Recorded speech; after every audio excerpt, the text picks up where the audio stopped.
So I'm trying out a new process for arranging. I've tried all kinds of different things, from just writing in Pro Tools, like you've seen me do before. For more complex stuff, I'll usually arrange it in Guitar Pro, the notation software, first, and then play it into Pro Tools while reading from Guitar Pro. But that's always been a headache, going between Guitar Pro and, like, I'll have Pro Tools open in a different window, playing it back in slow motion so I can hear what's going on and transcribe everything. And while I was looking around, I found this website called SoundSlice that seems to marry those two concepts really clearly. And you can play back the song while synced up with the original audio, which is insane. Look at this.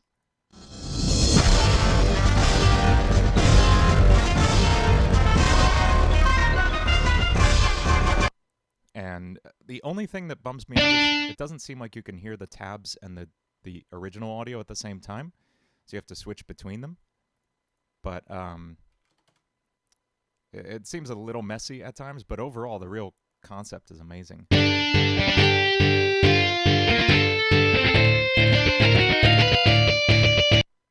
playback isn't amazing, but but it gets the idea across.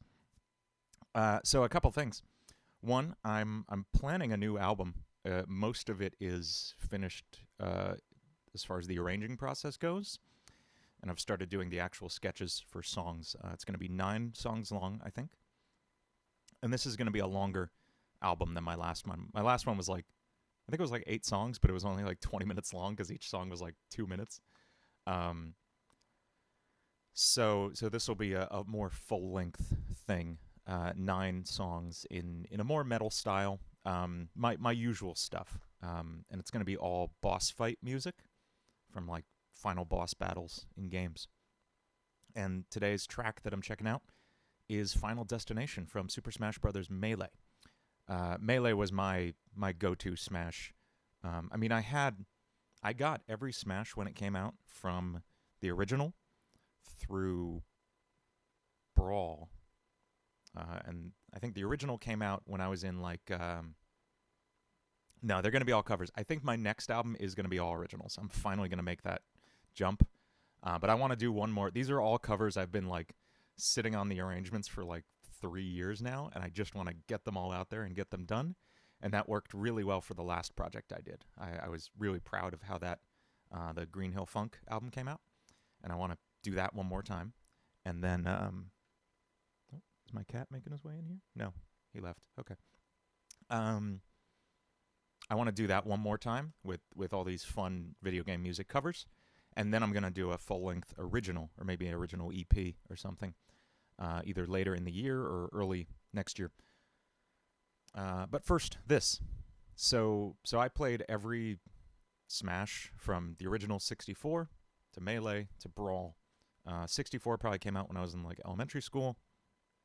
Melee in, like, I don't know, 7th or 8th grade, and then Brawl towards the end of high school. And so all those games were, like, I've put more hours into those games than probably any other game. Maybe Skyrim comes close, or New Vegas. But those games, and, like, just sitting on the couch with my friends for 8 hours, like what seemed like every night through all of middle and high school, was a super good memory. And this track is one of my favorite tunes from that game. When this game came out, they released an orchestral performance of the entire soundtrack.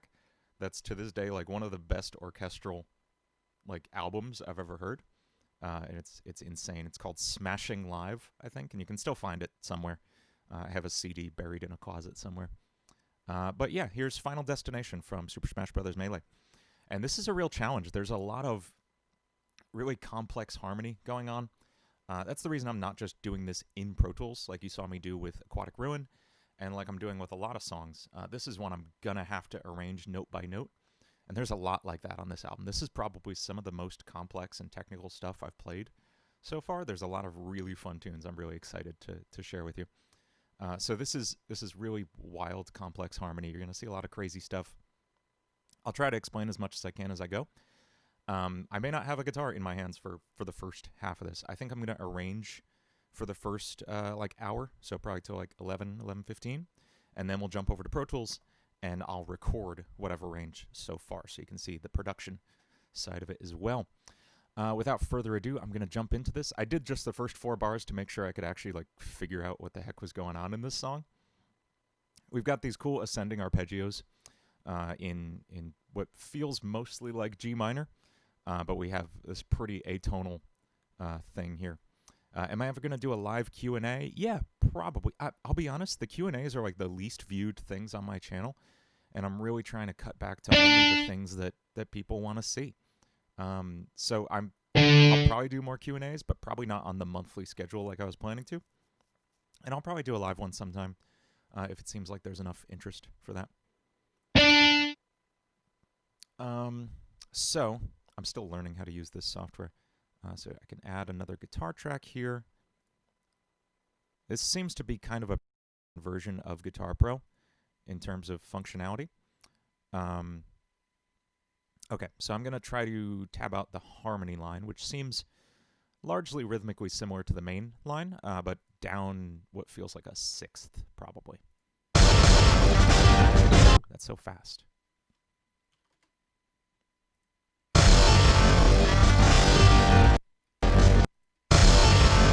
Ba, ba, ba, ba. There it is. It's not liking my screen resolution. Ba, ba, ba, ba.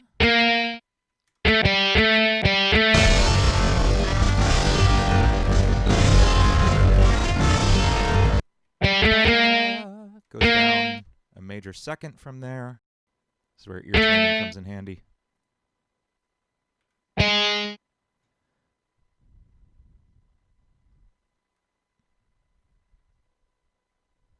I hide the other tracks? You only want to work on this one for a second.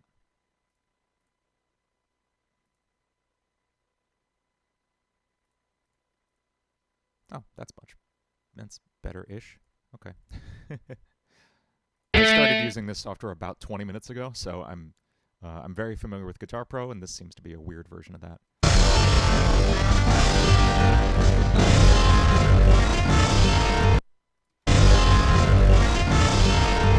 Ba, ba, ba, ba.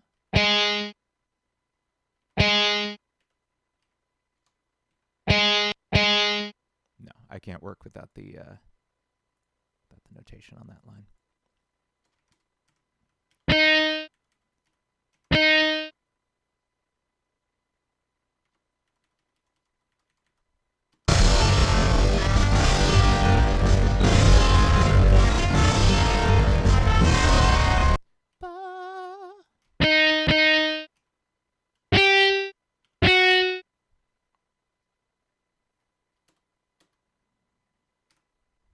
And now I want it to play this line an octave down.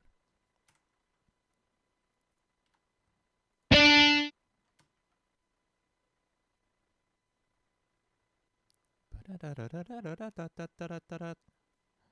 thing. And what seems to be frustrating, it doesn't let you do much with groups of notes at a time. Oop. No. What are you doing?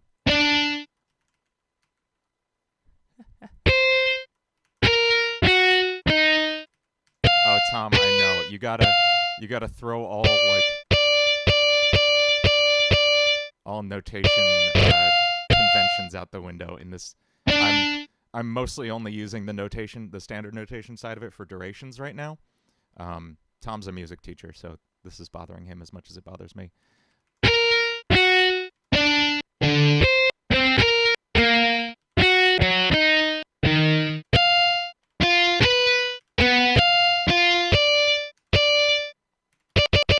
Okay, I know that was infuriating to watch, but it should sound pretty good.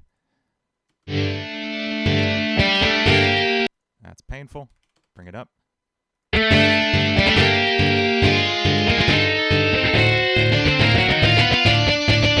Cool, there's our intro. That sounds awesome. It's going to sound really good with real guitar. I'm going to pare this down to just the rhythm guitar for a moment.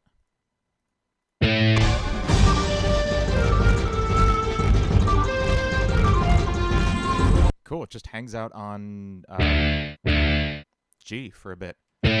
So we'll do this kind of galloping clave rhythm, this like that kind of real stereotypical like cinematic music.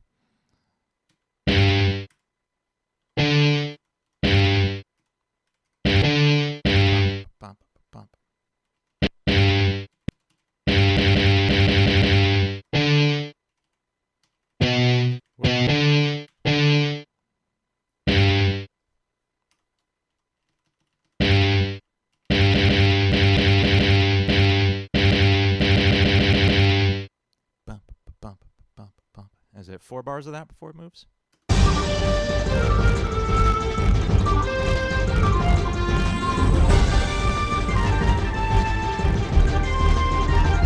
Oh, the harmony is shifting in the background. If you listen to the string section, there's actually a lot of movement harmonically. So let's listen to that again a little slower and see if we can identify those chords.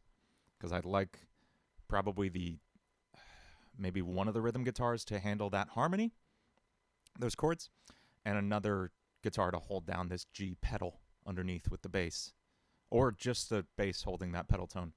A pedal tone is when you play one note underneath a moving chord structure. It's a really cool sound. You'll hear it in a moment.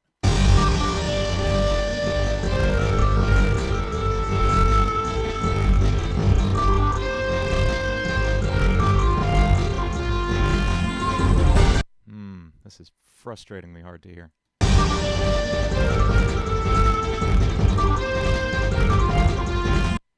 Ba, ba, ba, ba, ba. Okay, I can kind of hear the overlying. We could even kind of build it into the rhythm guitar part. We can have this moving chord structure happening in the upper part of the voicing. That could be fun.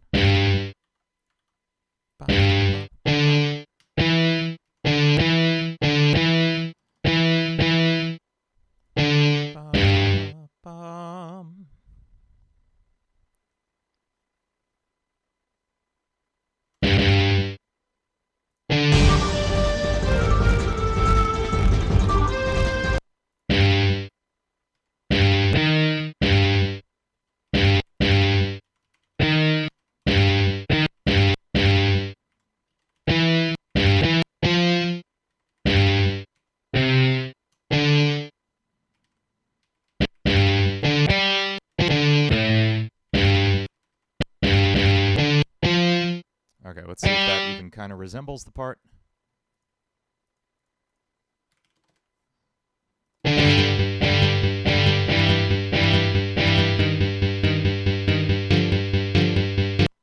Okay, yeah, got a little wonky in the playback, but I think that's largely the harmony we're hearing. Okay, first 2 bars of the next section are the same, so that's cool.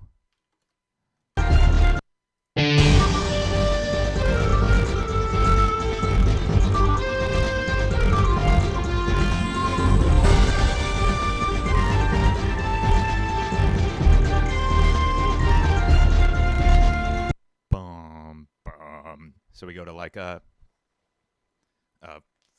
flat 6 into the 5. So from G, that would be an E flat and then a D we're going to play. Like a flat major and then a D7 probably. But first, these first 2 chords repeat. Well, can I select from one line to the next, please? I guess not. Yeah, Super Smash Brothers does have really good music. It's always been like a really cool. That's one of my favorite things is hearing rearranged video game music, right? That's the whole thing I do here. And Super Smash Brothers is like the Olympics of rearranged video game music. Every new one they come out with has an insane soundtrack. I do think Melee was the best soundtrack. A lot of the stuff on Brawl Sounded like really kind of poorly sequenced MIDI stuff when they got like a live orchestra for the Melee soundtrack. I just liked that more.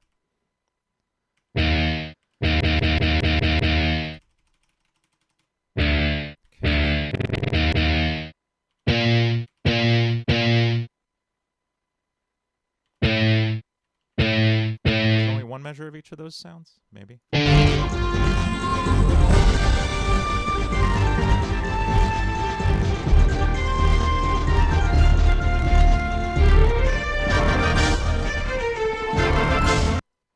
Ba-da-da-da, ba-da-da-da, ba-da-da-da, ba-da-da-da. So we'll hit, it's just that flat 6, 5 again.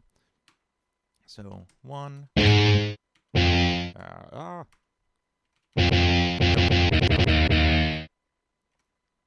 Right.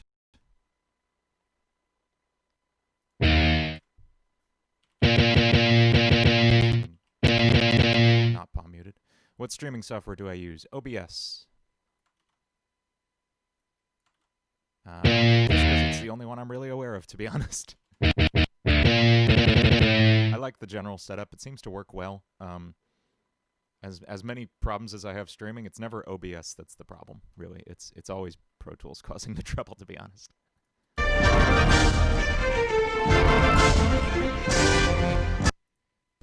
Ba-bum.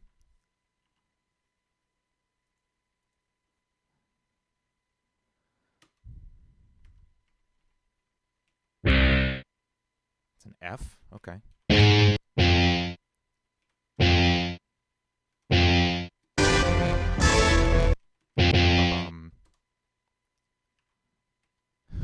What is that? What does that mean? That's a zero plit. Oh no. I've never seen that before, guys. I'm scared. Okay, that's normal again. That was terrifying. What was that? Do I use Ableton anymore? Yeah, all the time. I use that a ton for, like I've said before, Ableton for anything electronic, and that's going to be mostly software instruments. Pro Tools for anything acoustic. Ableton's, or Pro Tools for anything with vocals. Yeah, Tom, exactly. Pro Tools' biggest advantage over Ableton is the fact that you can make playlists, which are like additional takes stacked on top of each other. It's like Logic's take folders thing. Ableton only lets you have one take per track, so you can't like have alternate ideas in there, and that's really frustrating, especially with vocals. When you want to do like 8 vocal takes in a row and pick your favorite and mix and match between them, that workflow doesn't really exist in Ableton, and it's really frustrating. But Ableton's like software instrument capabilities blow Pro Tools out of the water. So for most electronic stuff, I'll work in Ableton, unless I'm writing like acoustic piano stuff, in which case I'll write in Pro Tools. I don't know, it just feels better. Would I do covers of non-video songs? Yeah, totally. Probably. I cover what I enjoy, and most of what I enjoy is video game music. The stuff I like out of video game music, I've talked about in Q&As and stuff. It's a lot of jazz, which wouldn't necessarily like fit well on this channel. And it's a lot of really, really intense technical metal stuff. Animals as Leaders, Periphery, stuff like that. Which, frankly, I don't have the time to learn. Like, it would take me a couple months to learn a Periphery song front to back. Just because it's so deep stuff.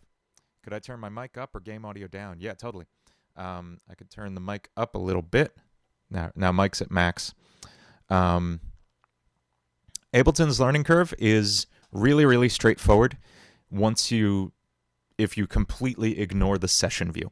So open up Ableton, you'll see like a mixer window and all these weird like stop buttons and play buttons. Just hit tab or hit the little button in the top right that takes you to the arrange view, and it looks like every other DAW, and it behaves like every other DAW, but it's got this really cool modular signal flow situation. I should do a video comparing DAWs sometime because that'd be fun. Pro Tools and Logic are very old style. You have the top of your chain and it moves through to the bottom of your chain. Ableton can have groups with branching signal chains and stuff, and you can get really complicated with it to do any kind of like routing structure you want to, and it's really fun. Plus, the MIDI editing is just awesome. The like parameters editing, like if you want to automate volume or filter cutoffs or anything, stuff you do a lot in EDM, it's really powerful. You can do like curved automation, which sounds so silly, but you get so excited about it. There's a lot of good stuff in Ableton. It's definitely worth checking out. Virtual Riot is a great producer. Overall, awesome producer, but he also has a lot of really awesome live streams and tutorials where he walks through a whole lot of cool stuff. XSplit and Streamlabs, I'll have to check those out. Okay, pushing on.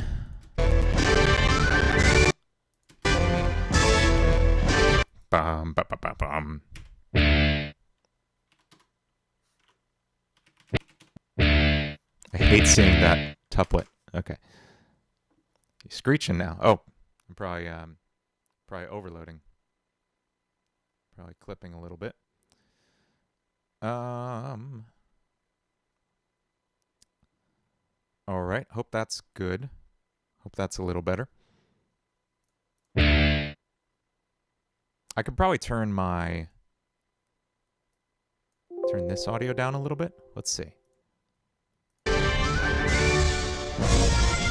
That should be better. I think the game audio is down a little bit more now.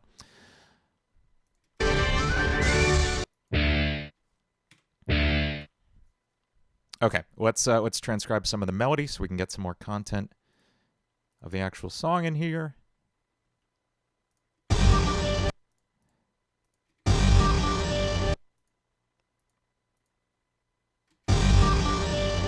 Sorry, I'll try to not talk while this is playing. Ba,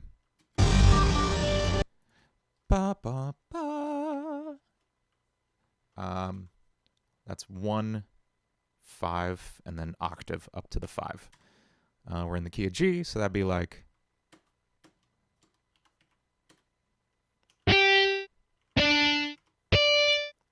Ba da da, ba da da da da, ba da.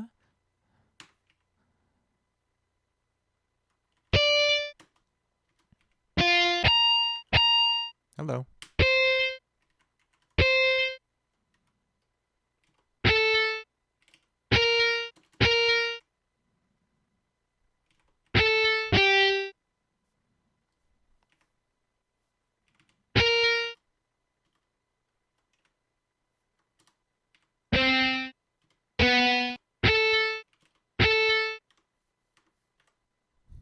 I'm gonna have to hide the other one now. Okay. Oh, was that the one I wanted to hide? There we go. Okay.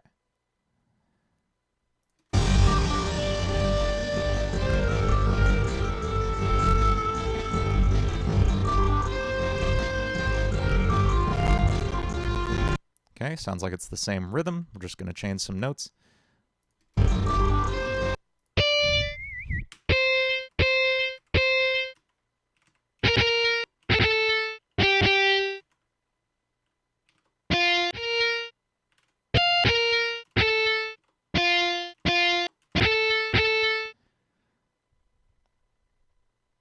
Let's see if we're in the general ballpark there.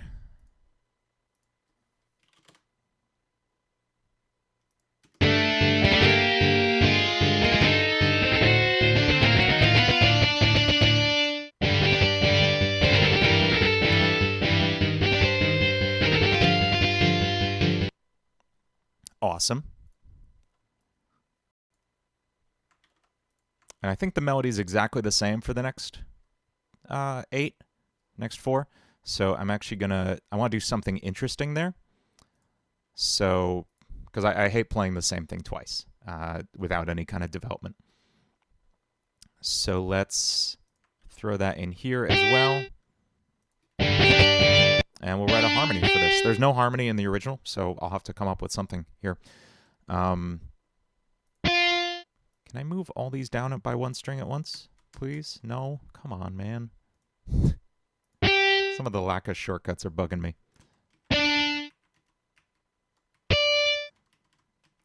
So we got G, D, D. So we could do D, G, G, like the next inversion down of that arpeggio. Let's see if we like that. No, I'd rather do something more third-based, because that's like all, not parallel fifths, but like sliding through the fifths, and I don't like that. So...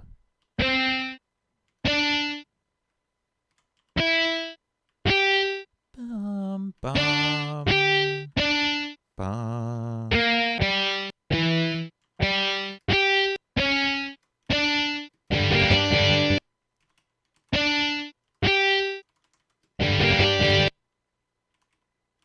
I guess we'll stick with what we had before. And then we'll go to thirds here. I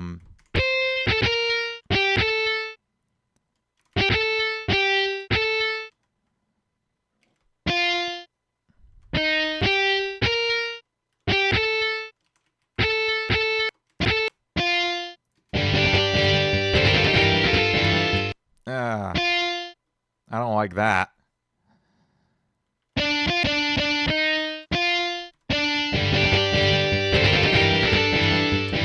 That's kind of better. It'll probably sound okay in the mix.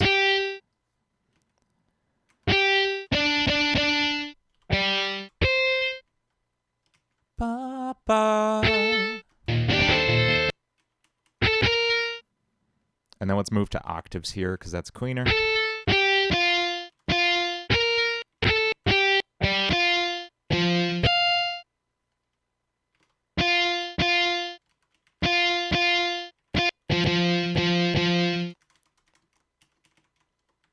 This is all physically impossible to play right now with the voicings I have, but we'll rearrange it when I go to play it. I'm just trying to get the harmony right now.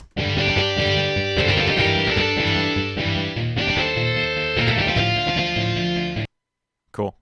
I think we'll finish this A section, and then we'll jump over to Pro Tools, because I want to get the general vibe for this before I go any further. Let's make sure everything I have right now is good.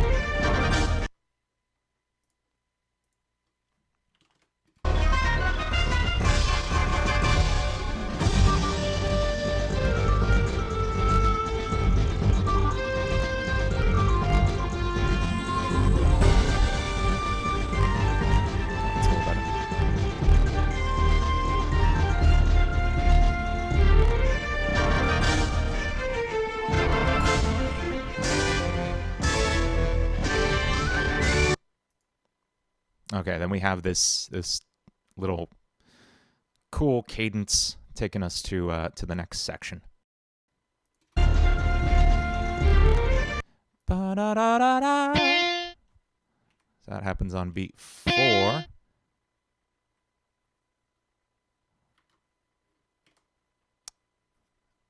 Tech You Go asks, will I do a 30K special? I'm actually planning a 25K special, which we're on track to hit in about 5 months, maybe sooner if I like blow up in subscribers, in which case I'll be caught totally off guard.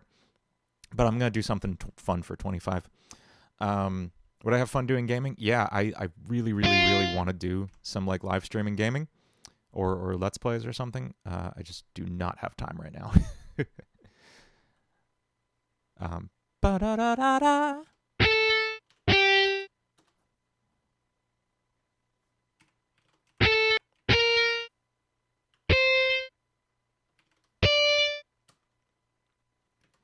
Ba-da-da-da.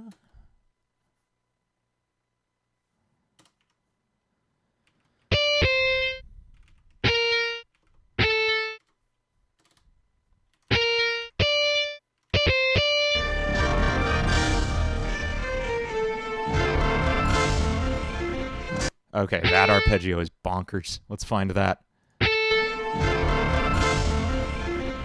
That happens on the last 5 triplets of the measure.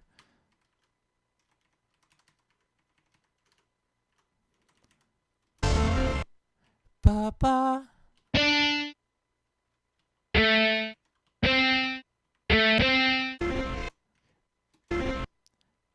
ba.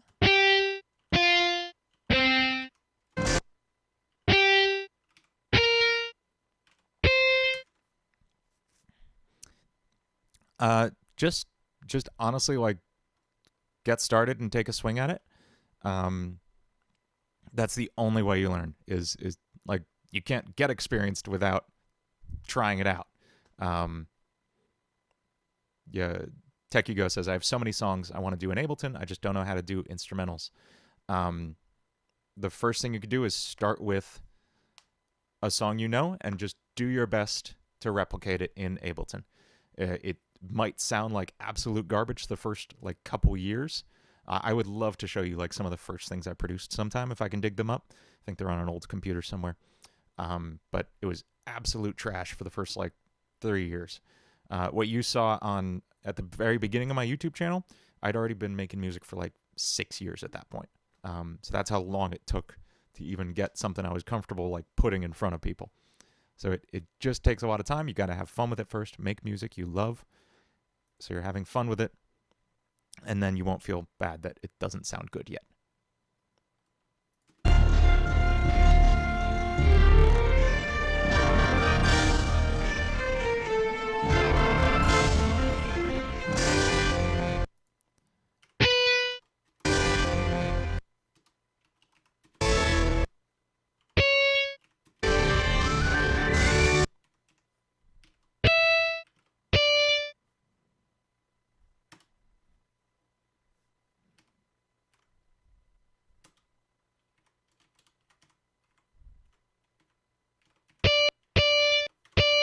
Okay, I think that's as far as we're going to transcribe melody-wise, and then we'll jump over into Pro Tools.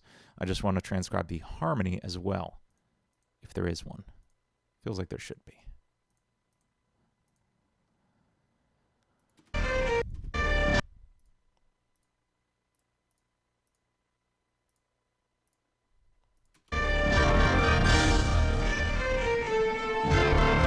Oh, that's not the one I wanted. That one, okay.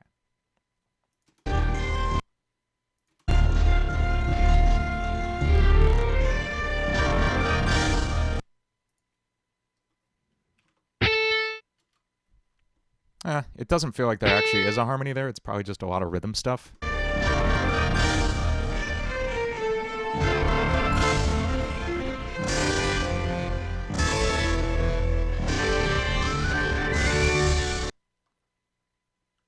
Ba, ba, ba, ba, ba. Let's make sure that's in the rhythm part. That kind of suspension resolution going on. Don't even know how to find out the notes. There's only one way to do that, and that's to sit down at the keyboard and hit things until it kind of sounds like the melody. Or you can look up like a piano tutorial on YouTube. You can find a piano tutorial for literally any song you can think of. I was on a gig a couple months ago.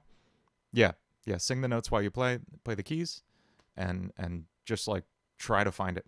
I was on a gig a couple months ago, and I realized there was one song I hadn't learned for that night, and so I looked up a YouTube. The song was Don't Stop Believin'. I'd somehow gone 28 years without learning to play Don't Stop Believin' on the piano. And I had to play it for a gig that night. And I was like, oh, I know how to play Don't Stop Believin'. And then I realized I totally didn't. So I actually looked up a YouTube tutorial. And I learned it perfectly well and played it perfectly well that night. So you absolutely can learn that stuff. You just got to go out, search it out, and find it. That's the number one skill in becoming a musician, is searching out and finding the answers and doing the work.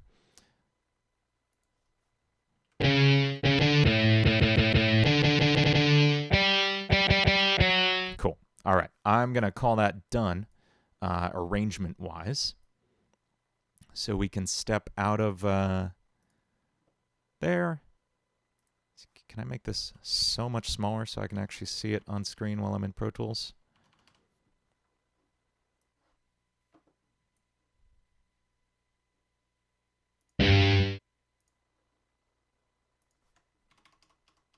Okay, so you can't see it right now, but I have it slightly off my screen. It's down here. And we have Pro Tools. So let's get started with a Pro Tools session. I'm going to just do my usual Pro Tools setup. with some MIDI drums, and then live parts for the bass. Yeah, I guess I'll do live bass. I don't have my 5-string here. It's at work. I haven't seen my 5-string in like 2 months. I'm so sad. Hi, Gabriel. How's it going? But I guess I can kind of fake this on a 4 for now. Maybe in drop D? Yeah, I can manage it in drop D. So here's my usual setup, and Pro Tools is really nice in that it lets you kind of set up all this stuff at once. There's going to be my drum track. We will have, let's say, 5 guitar tracks, like 1 bass and 4 guitars. We'll do... I'm going to set up like 4 instrument tracks for MIDI stuff, like keyboards and horns and woodwinds, because I am going to like have those fill out some of the space behind the guitars for this one. I'm okay getting a little orchestral with this. And then finally a master track. And I'm actually going to set all of these to ticks. Ticks and samples are 2 ways Pro Tools handles time. And ticks is what we're going to use because we're going to be speeding up and slowing things down a lot. Samples would be for like really absolute positioning of things. And you really only need to stick in samples if you're working with like film dialogue and stuff. So I'm in ticks most of the time. I'm going to set all my inputs to input 1 and set up contact here. The drum kit I've been using on literally everything lately is Get Good Drums Invasion. It's supposed to be for like death metal music, and I don't play death metal. I'm not into it. I'm into more progressive stuff, but also, can this go away? I don't need this. But like I use this, like I posted a whole bunch of funk Mario covers on my Instagram a couple weeks ago. And I used this drum kit for it, and it sounded great. It was like super funky and fun. And I was doing like an 80s track for some background music for a commercial the other day. And I used this, and it sounded fun. Like it's just an awesome sounding kit. Am I going to play Valorant? No. I haven't even kept up with games, man. The only game I'm playing is Doom Eternal right now. I don't even know what Valorant is. I feel terrible about that. So yeah, there's our drum set. Let's name these. Drums, bass, rhythm guitar 1, rhythm guitar 2, lead guitar 1, lead guitar 2. Leave those blank for now because I don't know what they're going to be. This is reverb, and that's the master channel. Something else I like to do is route both my rhythm guitars to a to their own submix channel. So we'll just call this RG.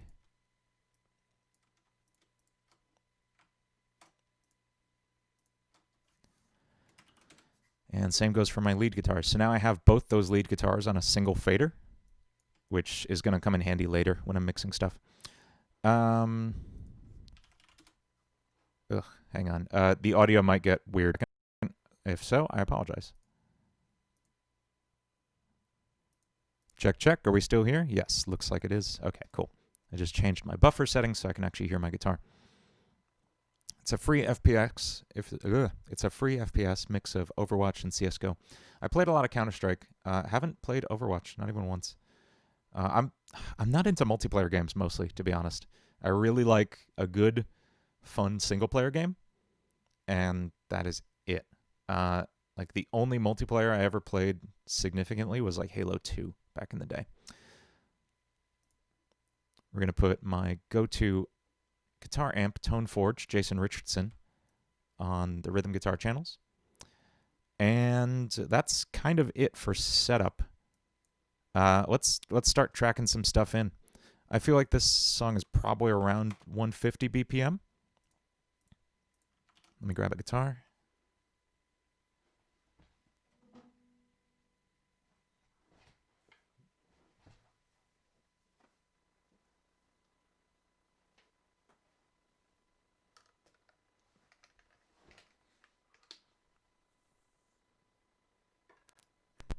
and a cable. Oh, do I have a pick? There's one on the floor, as always.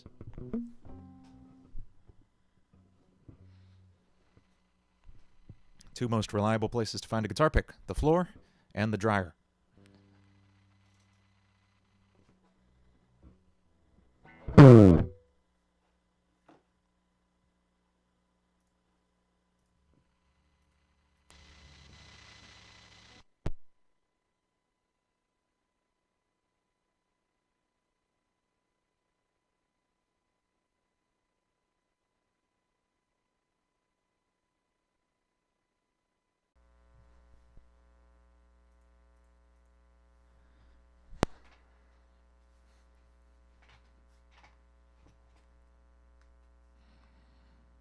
Are we back? I think I'm back. You know what's fun is when you accidentally unplug your audio interface's power, and then in trying to fix that, you accidentally unplug your Ethernet cable. That's a really cool turn of events that I like to do sometimes. I think we're back. Have I heard the Doom Eternal soundtrack controversy? Yes. So, quick word on that. The story is, so Mick Gordon, the composer for Doom 2016 and Doom Eternal, also a couple of the Wolfenstein games, and I think he did Prey as well. Really amazing composer. So he did the Doom Eternal soundtrack, which was really, really good. I still kind of prefer 2016, but the Doom Eternal soundtrack was amazing. I covered Slayer Gates from that on my channel, and I love that song. And BFG 10,000, there's so many like insane riffs on that album, on that soundtrack. So for 2016, Mick delivered the soundtrack to Bethesda. They put out Doom. It was amazing. And then like 8 months later, he put out Doom, the album. And it was a like really well curated and mixed album format, like 20 songs, and really like just great album. For this one, he was going to do the same thing, and then Bethesda snuck behind his back, threw all his tracks over to some in-house mixer. That mixer just kind of threw together an album of like 65 songs, all of which are mixed really poorly. And then they put that out as the official soundtrack. And that's obviously really frustrating for Mick, who takes so much pride in putting that together. So the soundtrack in the game is all Mick's work. That's his final delivered work, and it is his vision, and it's awesome in game. The official soundtrack they put out is garbage. That's frustrating. I'm very upset for Mick, as I would be myself. But I hope this doesn't mean we never get more Mick Gordon Doom music, because that would be a real shame. Okay, all of that was to hopefully get my guitar set up, so let's try that again.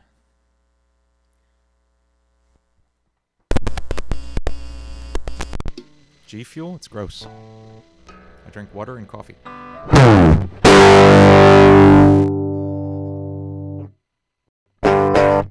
I have to make sure that's not going through your mix, which I think it is.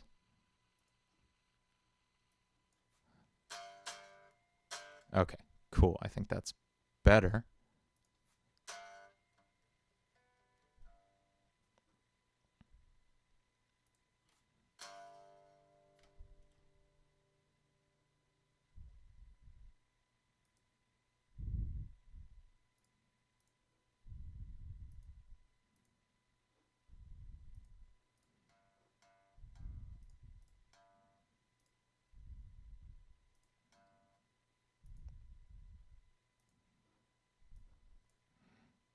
I can smell it, and I don't like it. G Fuel. I can't find my inputs. Why can't I find my inputs, guys? Am I actually an input too? Check, check. No, it's not that.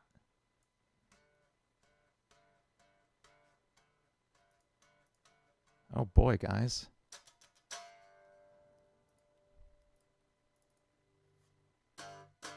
Okay, it's coming through here.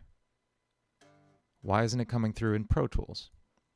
I'm going to close Pro Tools and reopen it and see if that fixes things. Pro Tools is very frustrating sometimes.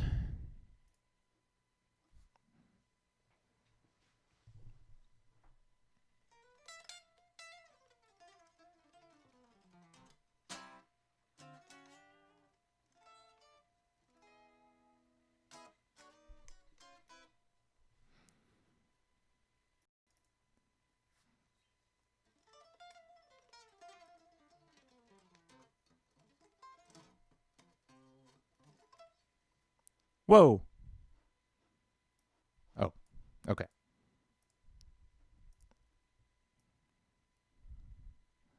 Because my students drink it and it's gross.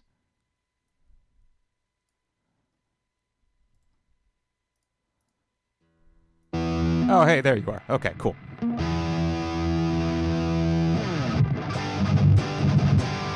Oh, thank goodness I have a guitar.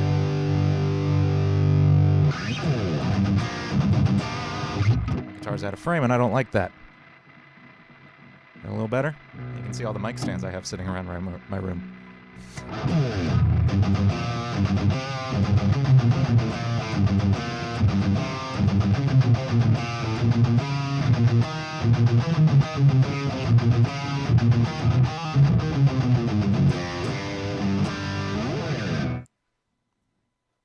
That is one I feel left out of. Everybody's playing Final Fantasy Remake, and I don't have a PS4.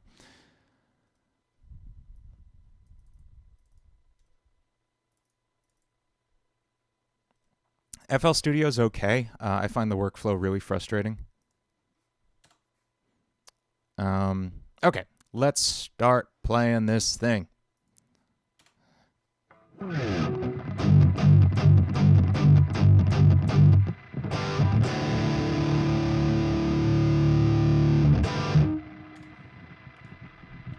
Oh, and we need a click track as well.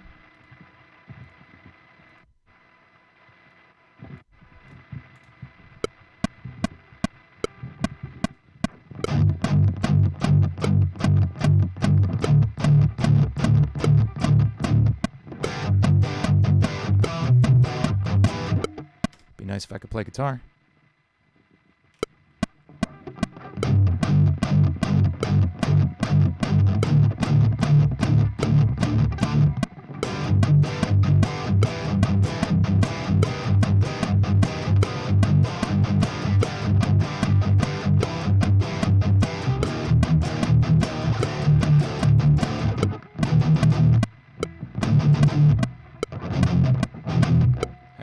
That part was off screen. Ba-da, ba-da, ba-da-da-da-da.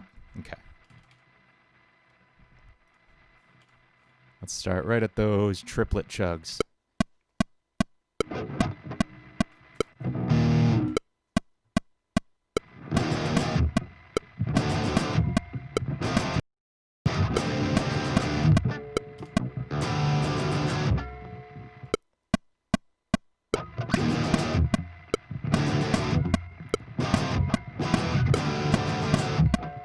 Okay, it's a nice little intro. Man, those guitars are so clipped. Oh, okay, good. They're not actually. Here's the other side.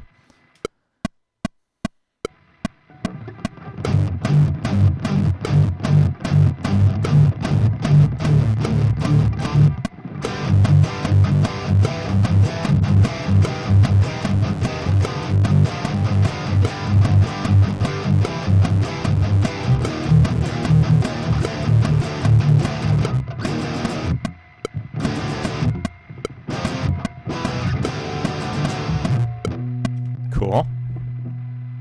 And now here's where I get really lazy. Because I want instant gratification on this. I don't want to have to spend the time learning these songs to hear how this is actually going to sound in the arrangement. So I'm going to slow Pro down to like less speed. Not like half speed or anything, but just less than it was. And let's hear Just going to walk through this part once. You want to play Forza? Yeah, Forza seems really cool.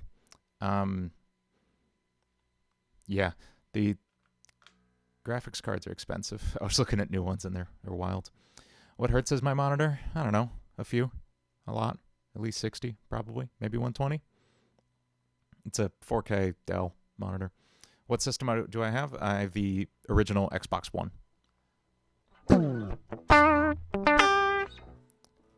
Let's get a amp simulator on here. I'm going to switch this over to the lead channel. And just walk through this guitar part once.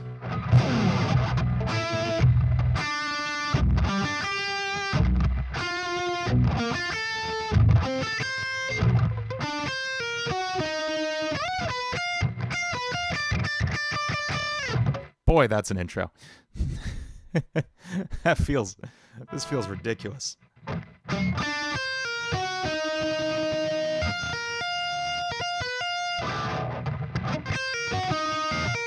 I might have to tap that. That could be cool.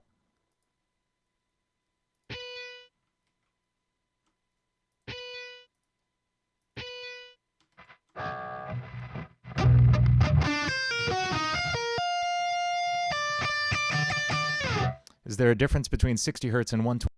One is twice as much.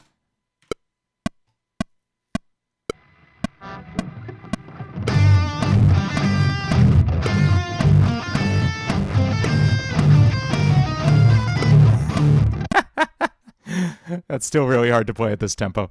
I think I'm going to ditch that tapping thing. And I'm going to rearrange these notes on the fretboard a little bit to feel a little more comfortable.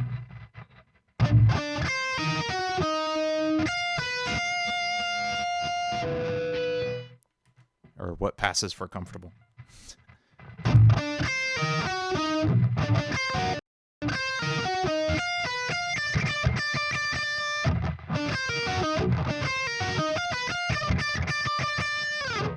Can I see a difference in smoothness? I don't know. I've honestly never like played around with those settings. I'm so not a gearhead when it comes to anything, honestly. Like, as long as stuff functions, I'm happy. Whether it's music gear or gaming equipment, whatever. If I can play the game and shoot the things, I'm happy. And I'm gonna need to play this slower.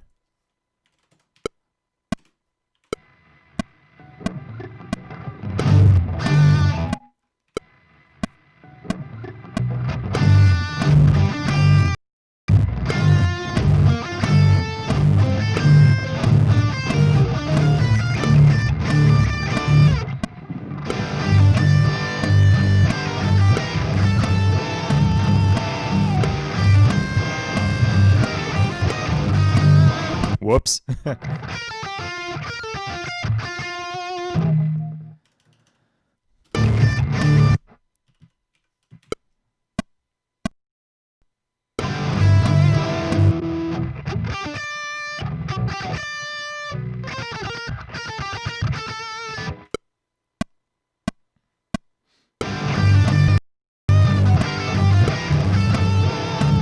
What am I doing?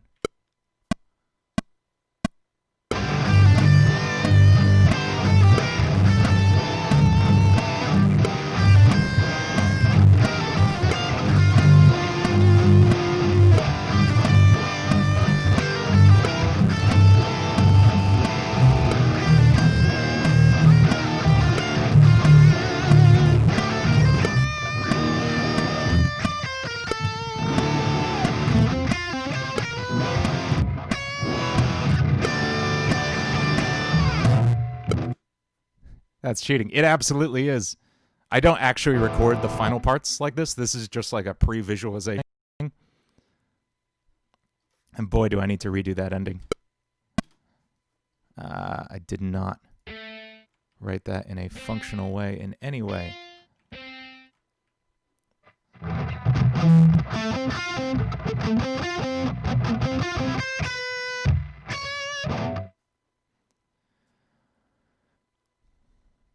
Okay. I think I can play it a little faster now.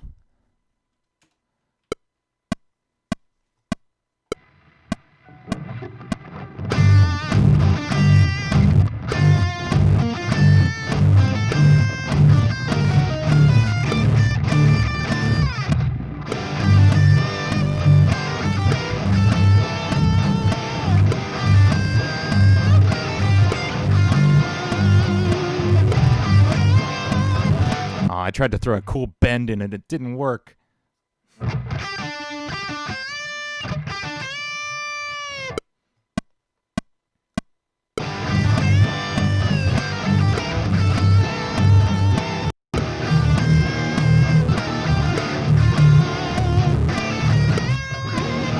Why am I so bad at bends?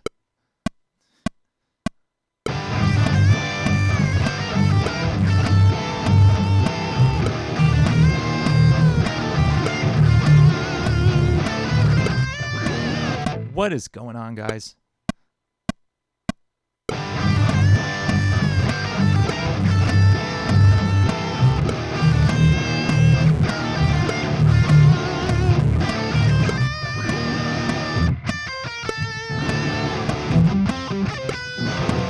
I can do that ending better.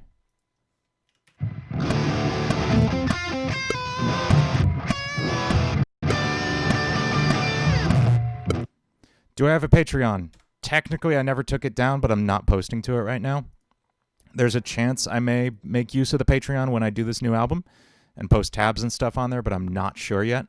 I'll announce that if I do. Focus. Thanks, Wild. I'm going to try the harmony part now, and then we can start putting in the bass and the drums, and we'll hear this actually start to come together, and it won't just sound like one idiot noodling on a guitar.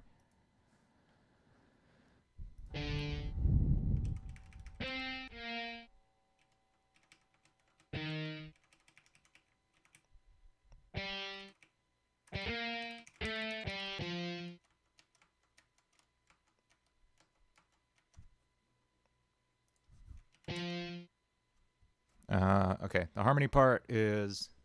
Oh, I need an amp simulator on there, don't I?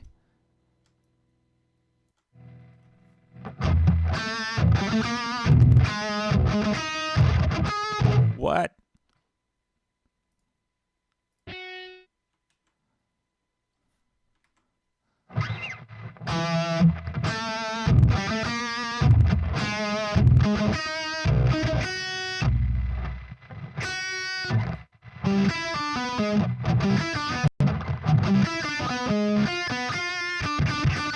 That sounds so weird and terrible on its own. Let's hear it with the actual thing.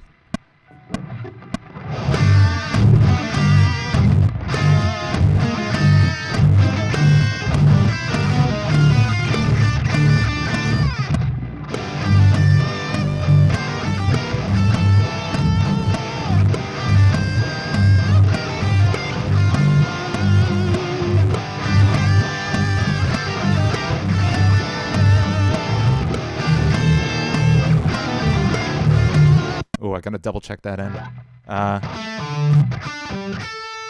It's not a good voicing for that.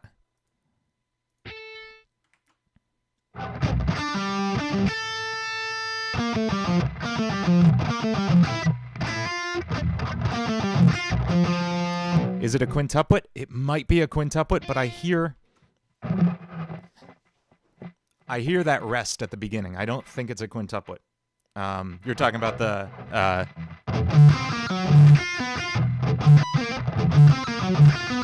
no, I distinctly hear that rest happening before it. Like it's coming in on the second triplet. I do think those are straight triplets, but it does feel so close to being a quintuplet. It could be.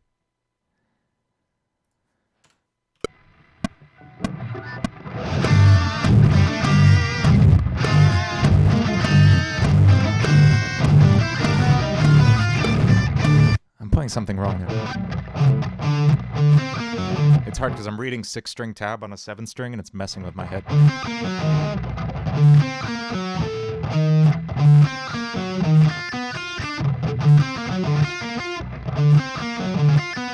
There it is.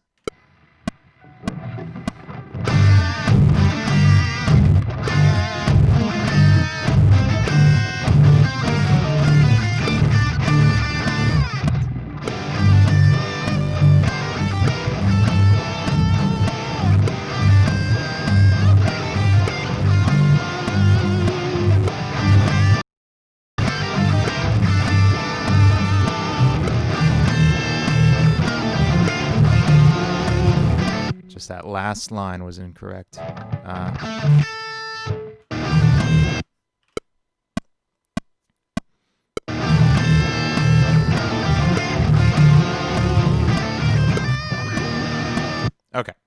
that's guitar parts for a second. Let's add drums and bass.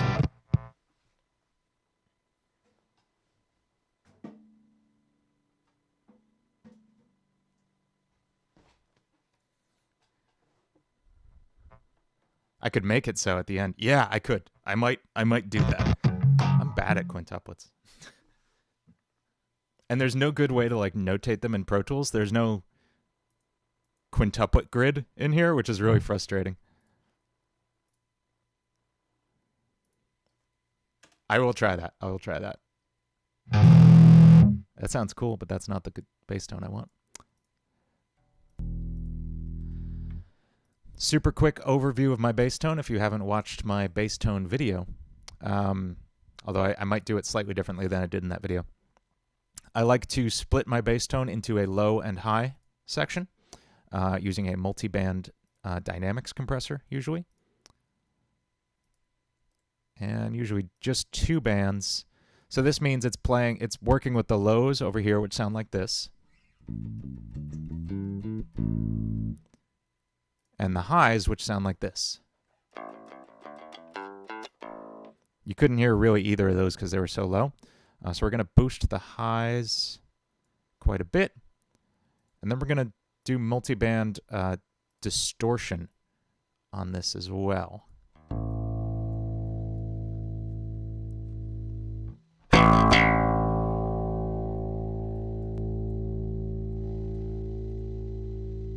Yeah, I'll do a 0-0 tuplet. I think I went too far with those highs.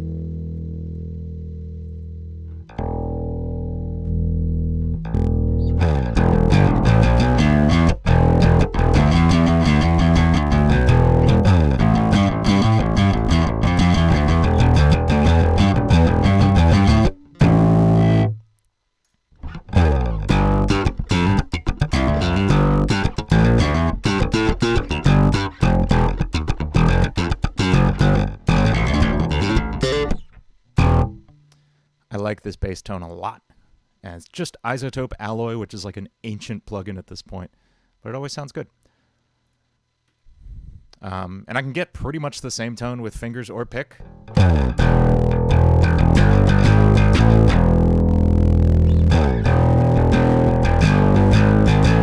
But there's usually just a little more power behind the pick, so I'm going to probably play this pick for now. I'm going to reference the rhythm guitar part because we didn't write out a bass part for this because I figured it would probably stick pretty close to the rhythm part, just hanging on that G pedal. And we'll actually go up to full tempo for this because bass does not time stretch well. That's not full tempo. Does my 5 not work? What? Pro Tools is being weird today, guys. Would I make a Discord page? I think I technically have one, again. With that Patreon it's attached to. I've never used it.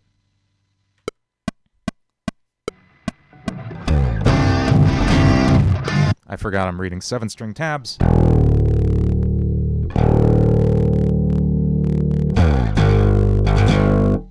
Not feeling confident about that tuning.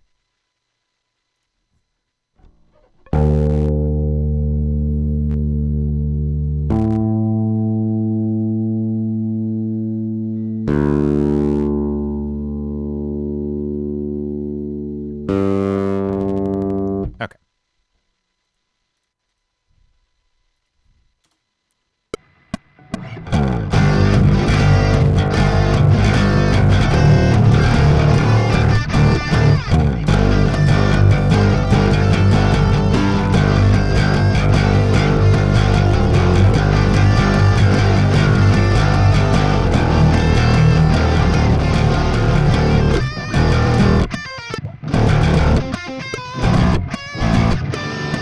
Still not playing a 5-string bass, and I have to remind myself of that.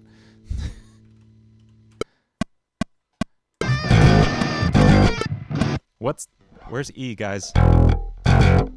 There it is.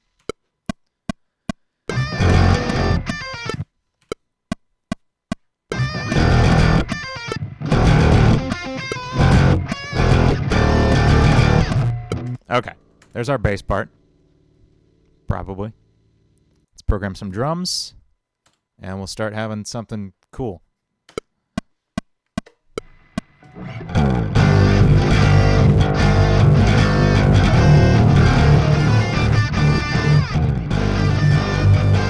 I have a feeling I'm gonna... Those rhythm guitars are all like staccato palm muted things in the beginning. I'm not really digging that. I think I'm gonna have them play something a little more open. But first, let's do drums. So I've talked a lot about my drum programming process on here. I pretty much approach the drums the same way I would play the drums. I'm always keeping in mind where my hands and my feet are at any given time and what you can physically do as a drummer.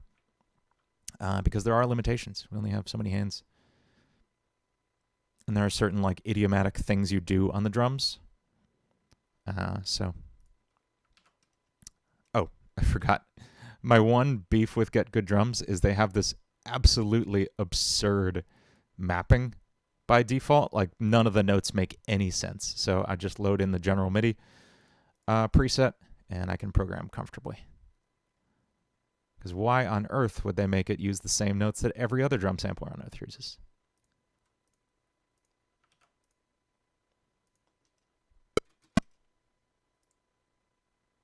Wasn't receiving MIDI. There it is.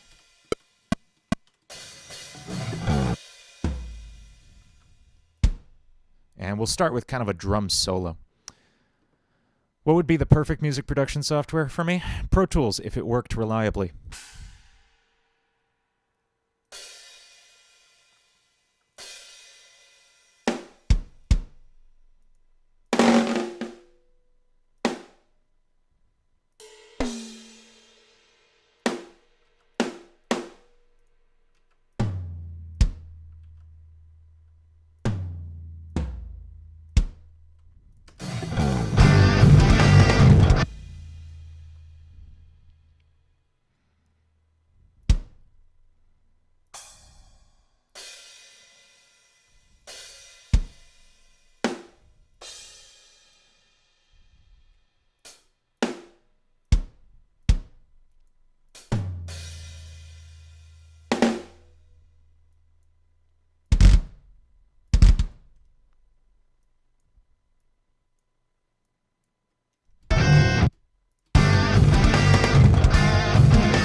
Doesn't work too well on mobile. I will look into that.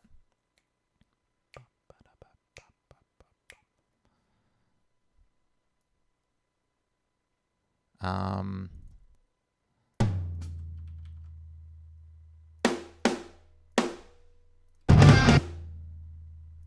to find... I hear it in my head. I want like dot dot dot dot dot dot dot. And what is that rhythm? Why am I blanking on this? 1, 2, dot dot dot dot dot.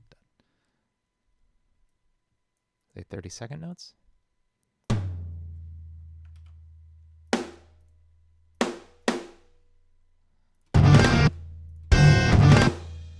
No.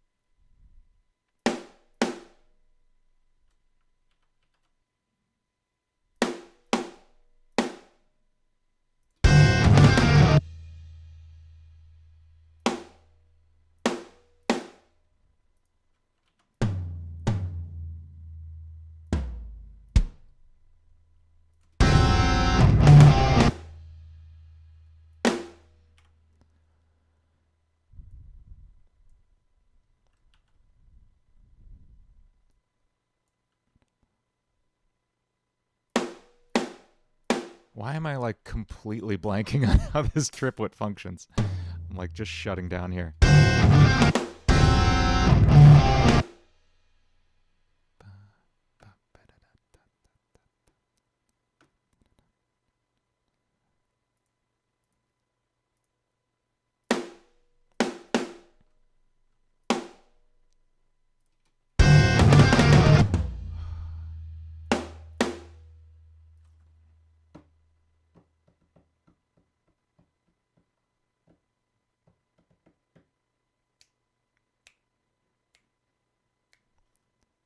I will come back to that fill because it's angering me. Whatever.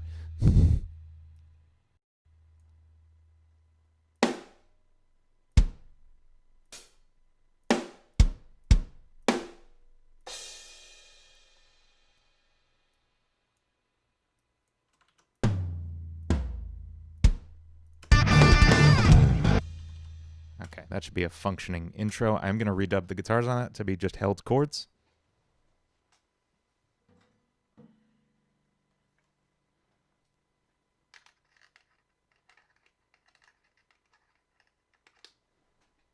It is a really nice weekend. It's gorgeous here in New York.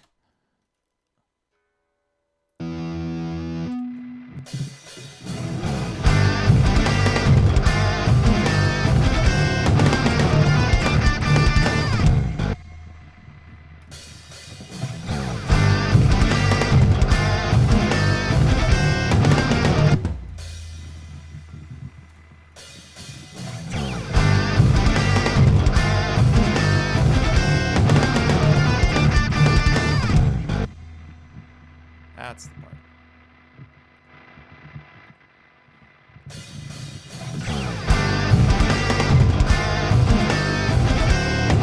Keep forgetting to go to D.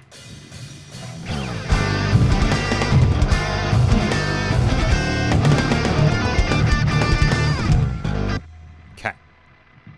That's a lot better. That should sound a lot more like what I'm going for.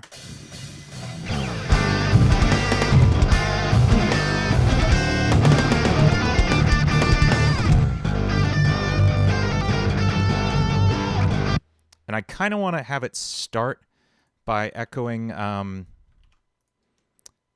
like in the actual song, there's this marching snare drum thing going on. And I think I'd like to have that general idea.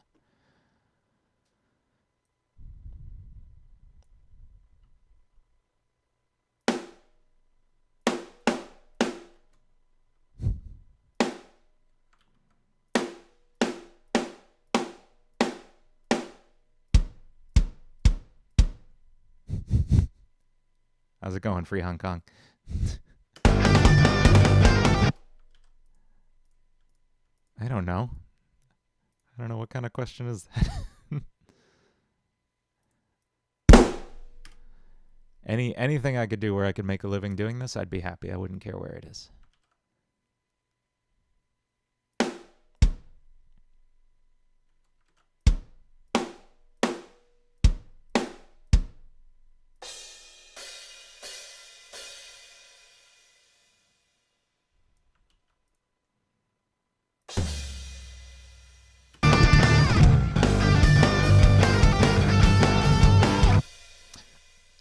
I'm not like 100% sold on this beat.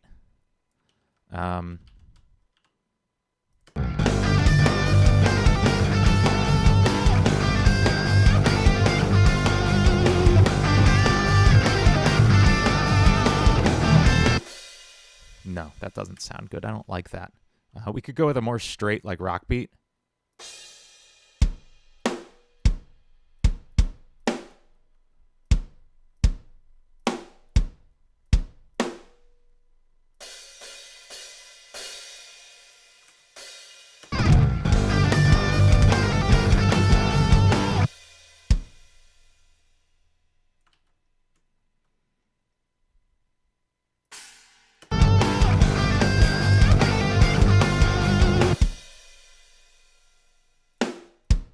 Yeah, I don't follow any, like, streaming stuff.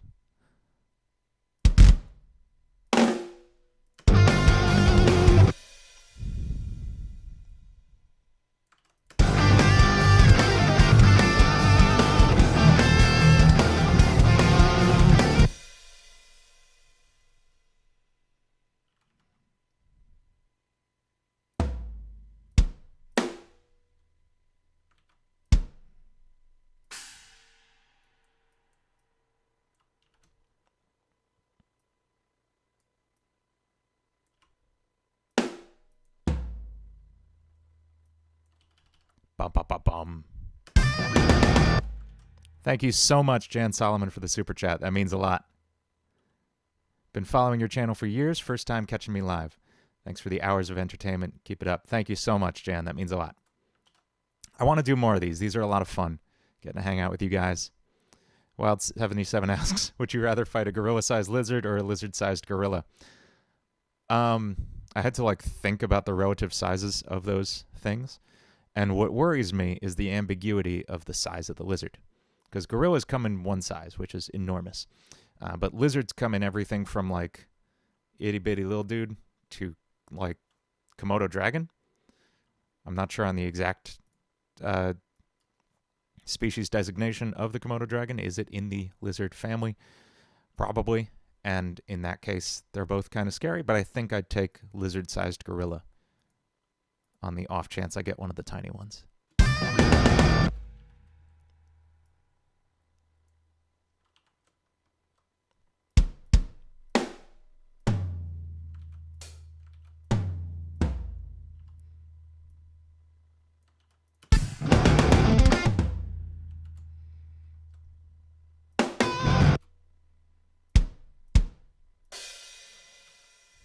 From Google Opinions. Happy to be helping you out with that.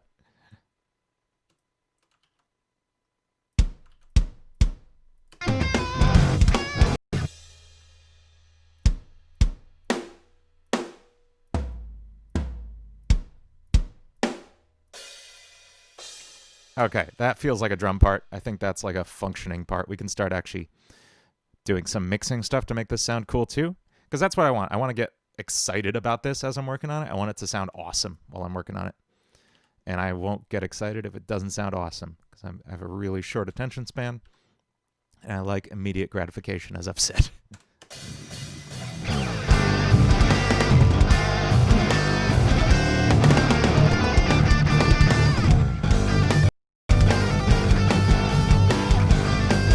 Okay, this immediately feels like it needs to be faster, so I'm going to bump it up to, let's say, 162. Why did Adele cross to the road? Presumably to get to the other side so she could say hello from there. Why isn't it letting me type in regular numbers over here? Is my numlock off? It was. That's the problem.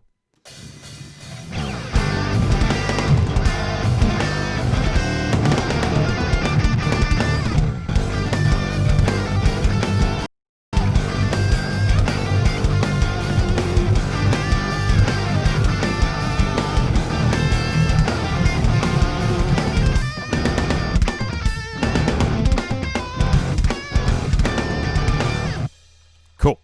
All right, that feels like a start. Let's talk about mixing for a second, because that is such a huge, huge part of why this doesn't feel finished yet.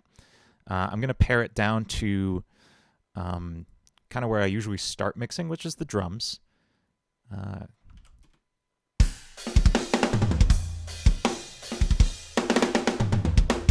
And usually for drums lately, I've been keeping it really simple. It's just Invasion running straight into... where is he? Slate's VBC, the Virtual Bus Collection, I think. Gray, which is their SSL simulator. SSL emulation plugin thingy. And I don't go too hard on the drums.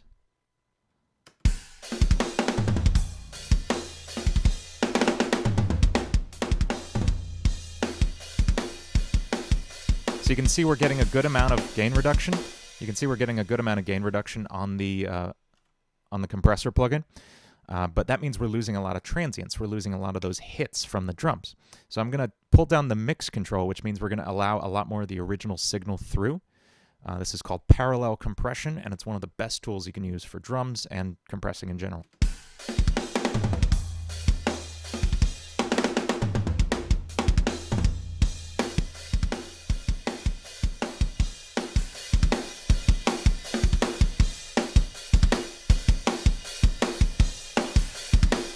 Cool. It's just going to allow us to get more of the punch, more of the room sound in there, while keeping our really, really snappy drums.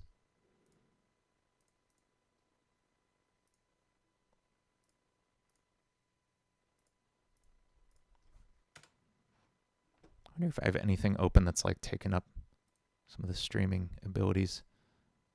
Oh no, we need that. I guess I'll leave all that. Feels like I'm not getting good enough internet connection to do this. I have a frustrating setup right now, which is my computer is hardwired by Ethernet into a Wi-Fi extender because I didn't have enough cable to reach the modem upstairs. I'm going to eventually run a really long Ethernet line to this computer, and probably this better than. Get myself back here. So that's drums. Let's get the drums kind of leveled with the bass now.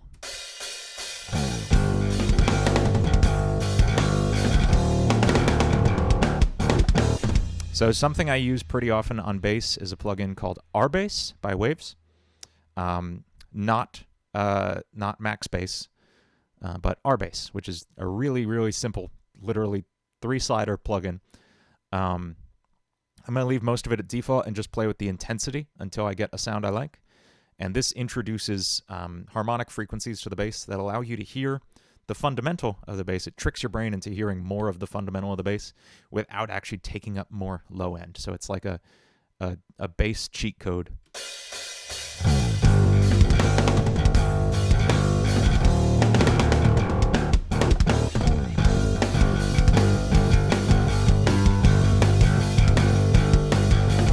I'm not going to use a ton of it, just a little bit. Get some more oomph in the bass without actually getting things muddy. And onto guitars. Here's where things start getting tricky because the guitars are just a big, ugly wall of noise that you need to carve out to fit into your mix better. All guitars are just noise when it comes to mixing. So let's look at this intro. And I'm going to set up a loop here. So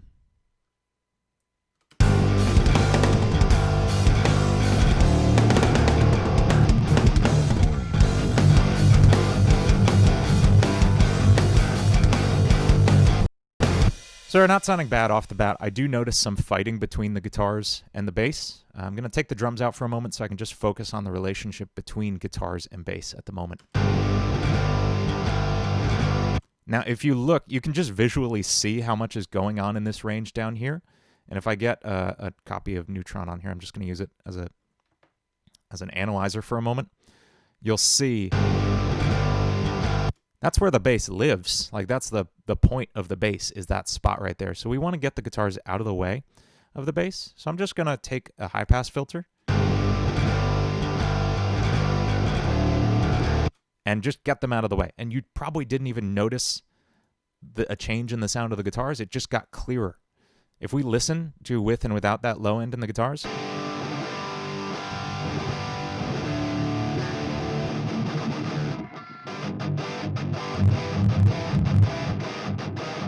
you'll notice it's just like kind of muddy, just blah down there. So we're chopping that out to get rid of that mud while giving ourselves more room for the bass.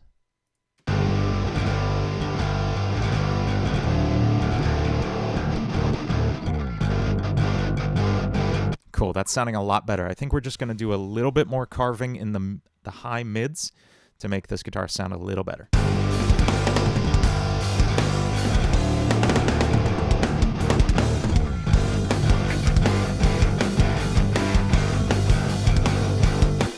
So my guitar EQing process, my EQing process in general is really simple. I listen for something I don't like. I take a guess at what range of the frequency spectrum that's happening in. Like, is it here or is it up here? I grab one of these bands and I boost it first to confirm, hey, is this the thing I hate? Yup. And then I cut it down. And I cut it down until it just goes away. I don't want to go too far. I don't want to pull all the way down here. I just want to do a little bit of a cut. And finally, I compare before and after to make sure I'm actually making a meaningful decision and not just making cuts to make them. So let's compare, let's check my first cut I made, and then we'll check the second one.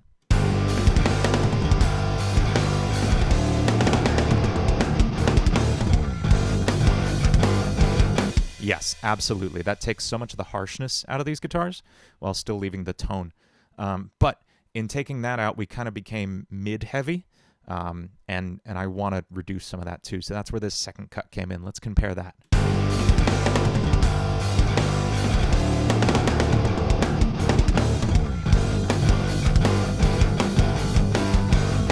I'm not as convinced about this one. I do think it's an improvement, but I'm not 110% sure it was necessary.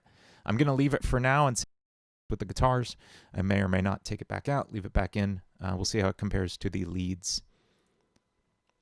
This is a good time to introduce some reverb. So I'm going to send from each of these to the reverb channel. And we're mostly going to send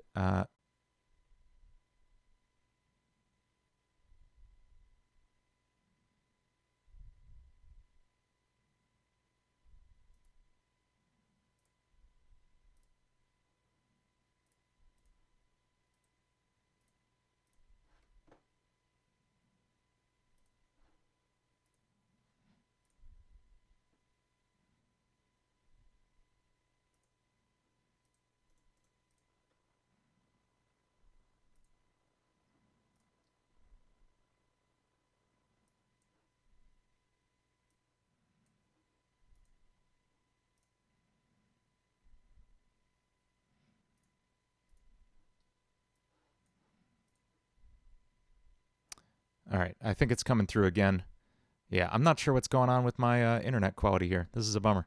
I have a feeling it's the Wi-Fi extender I have going on, so I am going to figure out a hardwired Ethernet situation for next time. It seems like I'm back, though, I think. It looks like it had cut out for a moment, which is frustrating. So that's good. We're back. For now. We're only going for another 20 minutes or so anyway, so we can start wrapping things up. But let's talk reverb for a moment. So I'm running Valhalla Vintage Verb here for the reverb.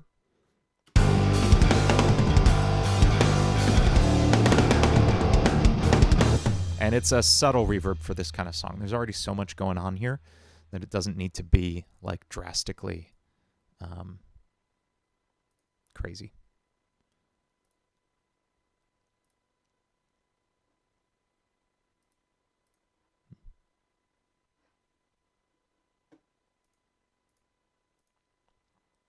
Oh, it seems to be streaming a little better now, and now it's back down. So, man, there's something really funny with my internet right now. I'll have to figure that out. I have Optimum Online, which is not the best ISP in the area. Wish I could still have Verizon, but I moved. Okay, so I'm just going to keep talking, mixing stuff. I hope the stream improves. I'm sorry, guys. Talking lead guitars now. Oh, it says excellent connection now. I guess that's good. I'll take that while I can get it. Okay, let's talk the lead guitars.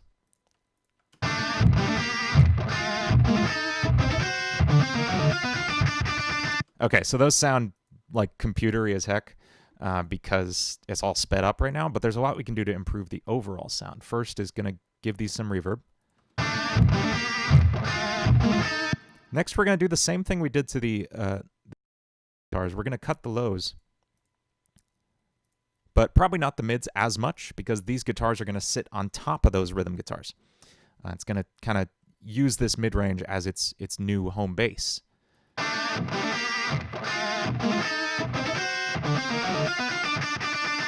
Cool.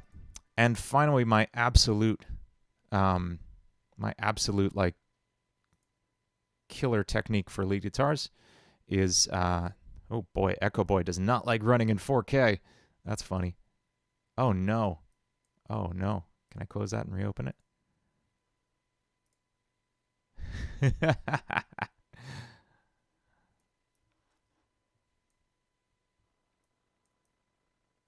Oh, okay. I'm going to try a different plugin because that doesn't seem happy.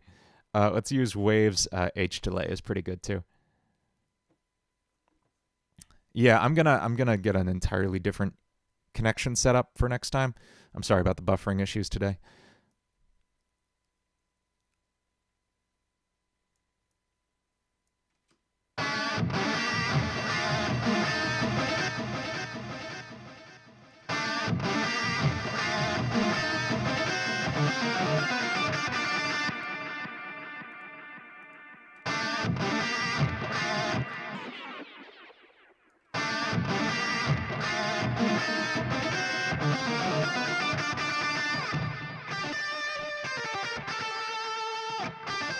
Okay, this delay is going to sound awesome in the mix.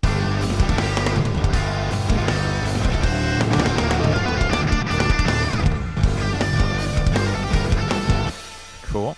I think I might try a little bit of micro shift.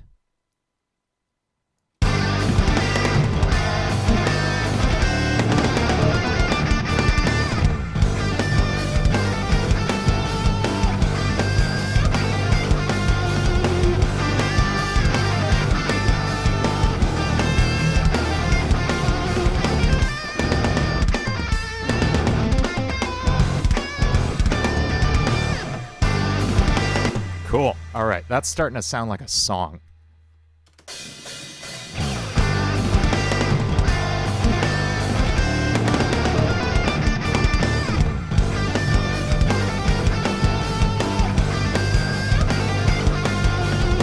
Cool. I feel like we need some orchestral elements in here because that's such a big part of the original song. I don't want to just entirely limit this to like a metal palette. So we're gonna get some of these symphony series instruments from Native Instruments going.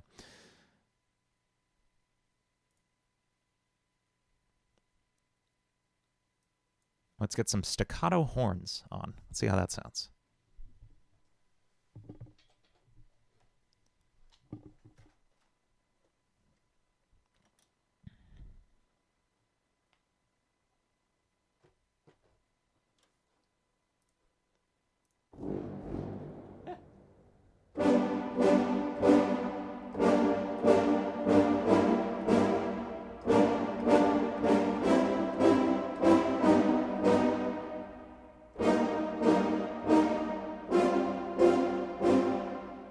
I think that's the chord progression, right? G minor to C over G to E flat over G to like an F over G or like a G quartal chord, a G fourth. So let's throw that in here.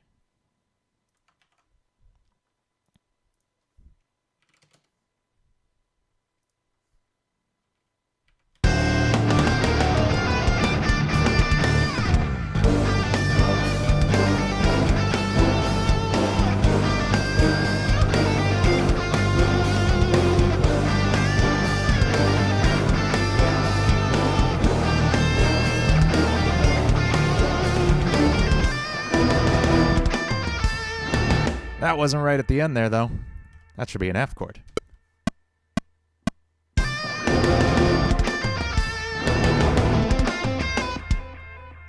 No, it's the E flat again. I'm sorry.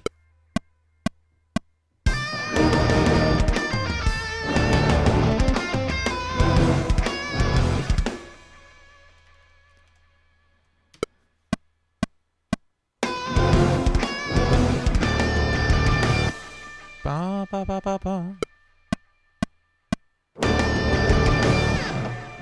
Cool. So these are all eighth notes. Just going to quantize that because my playing was messy. And these are all eighth note triplets. Let's see if that actually came out the way I hope it did. It looks like the stream's improved a little bit. Hope I didn't speak too soon. So hopefully it's looking better now, guys.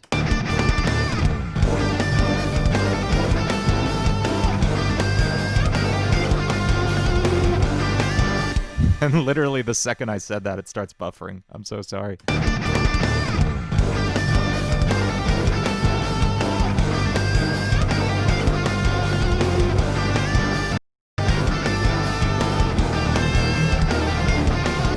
Cool. We're going to keep stacking like cool woodwind and stuff instruments on here.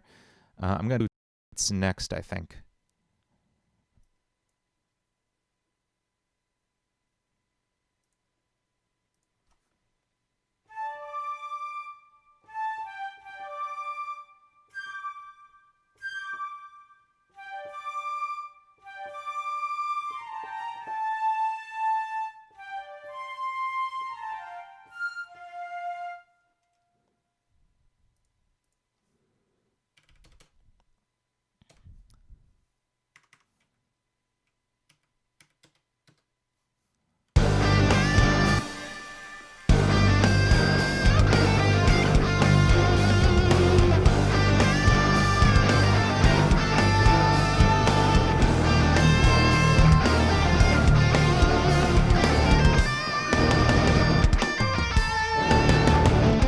definitely don't know that next line on the piano yet.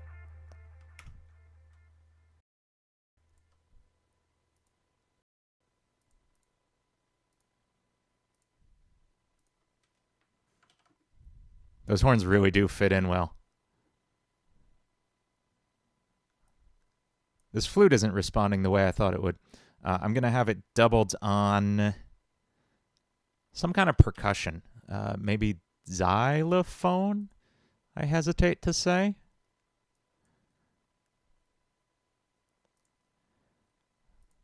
We're going to have those both receive from the same MIDI port, so they just play together.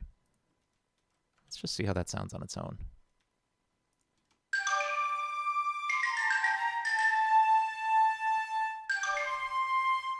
It's kind of cool.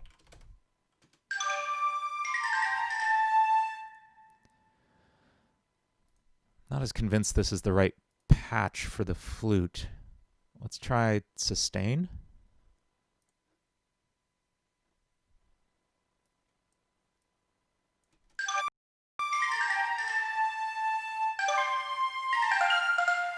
Oh yeah, that's better. Okay.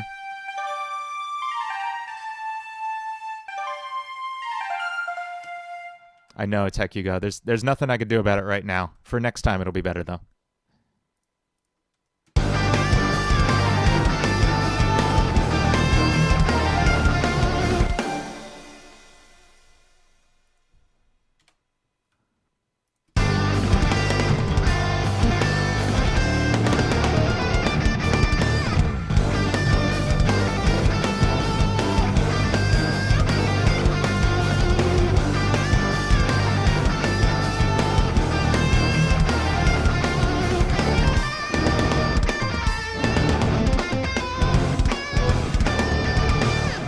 Okay, that's sounding really sick already. The last part of my process is mastering. Obviously, this isn't like the point at which we'd actually song, but again, I like instant gratification, and I like getting a picture of where the final piece is going. So I'll usually like do a pre-master just to like see where it's headed, and all that means is I'm gonna make it louder, and I'm gonna probably make a couple little EQ cuts and stuff to make everything fit together better. So here's what like a super quick pre-master pass would look like. Also, this is going to get louder. I'm going to turn down the volume just a little bit.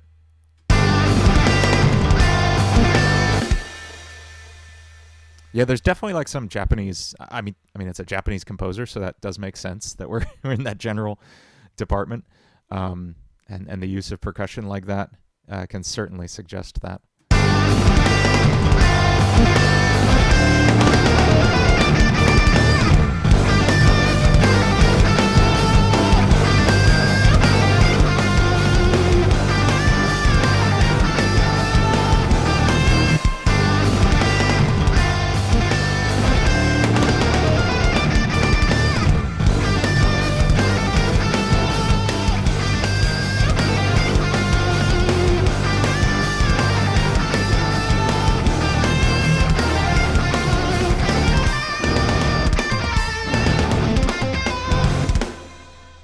So my mastering chain usually looks like Ozone by Isotope running into Slate Digital FGX mastering console, which is just a great make this thing louder plugin.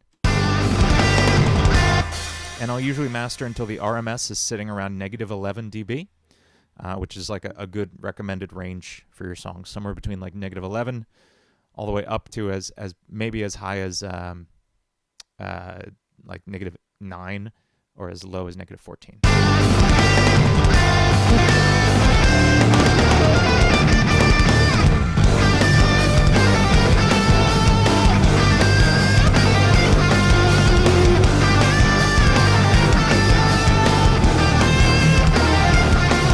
Cool. All right. This is like sitting in a nice place now.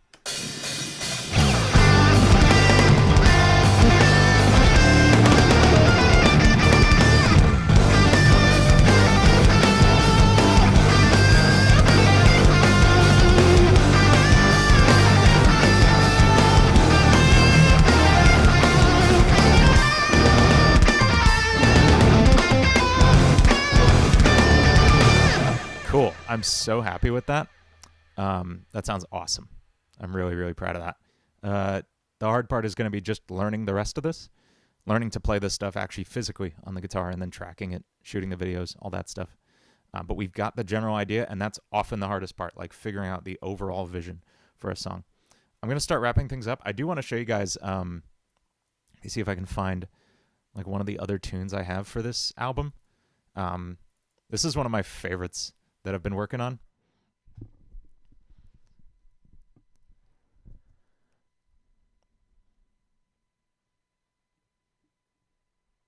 There's a lot more going on in this session. Oh, actually not that much, like 2 more guitar tracks. So before I went on my Doom Eternal kick, I was playing a ton of Shovel Knight, which is a really, really, really fun, like NES era throwback game. And it's got an insane soundtrack, absolutely ridiculous, very authentic NES composition and sound design. Really, really cool if you're into 8-bit music. And the composition is just ridiculous. So I spent like 2 full days a couple weeks ago just transcribing this song. And I've been playing it into Pro Tools in like the same fashion. This one is so much harder. This is probably going to be the hardest song on the album to play. There's a couple others that get close to this. Like Final Destination is bordering on this in terms of complexity, but not in terms of technique. Like this one's just ridiculous technique-wise. So this is the Vital Vitriol, which is the song that plays when you fight Plague Knight. And I was between this and a couple other tunes, but this was my favorite boss fight song, so it's the only one that fit the album. So this is the Vital Vitriol from... I'm going to wait till the stream gets good again. Hang on. It says I'm putting out 4,000 KB, so that should be sufficient for good streaming. I'm just going to hit play. Check it out.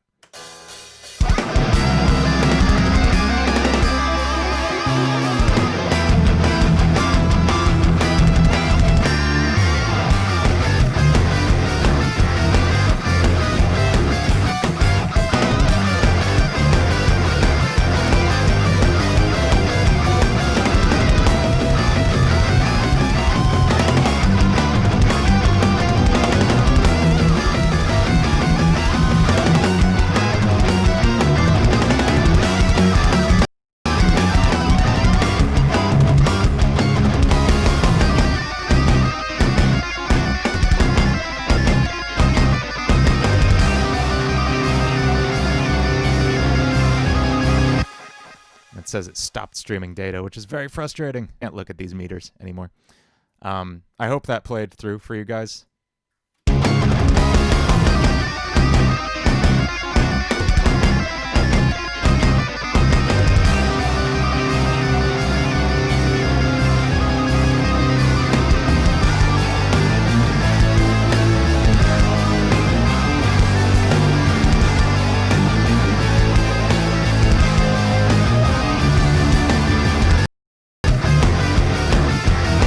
Anyway, that's like the most fun. There's a lot of really, really fun songs on this album. I'm super excited about this. Now it says it's putting out the 0. I can't take this. This is so frustrating. Okay.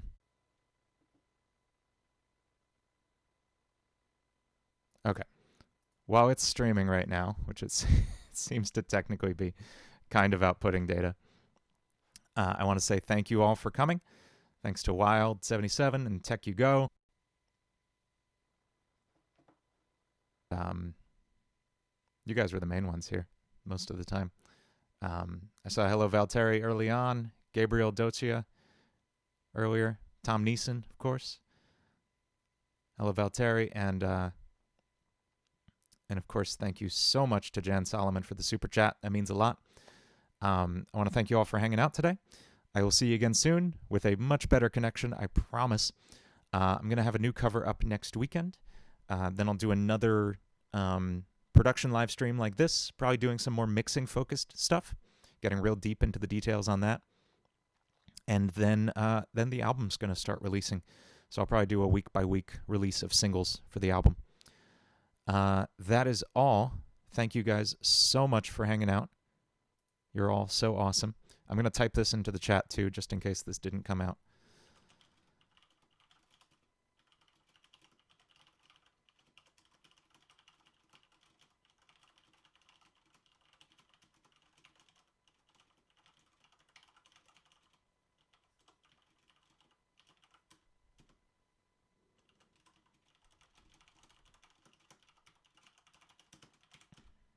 I don't know if you can hear, but I bought a mechanical keyboard.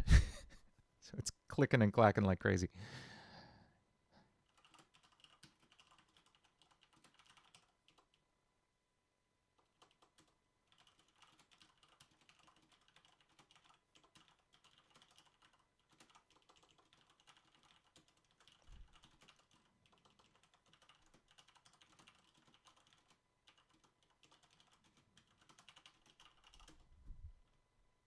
All right. Thanks, everybody. Have a good day. Bye-bye.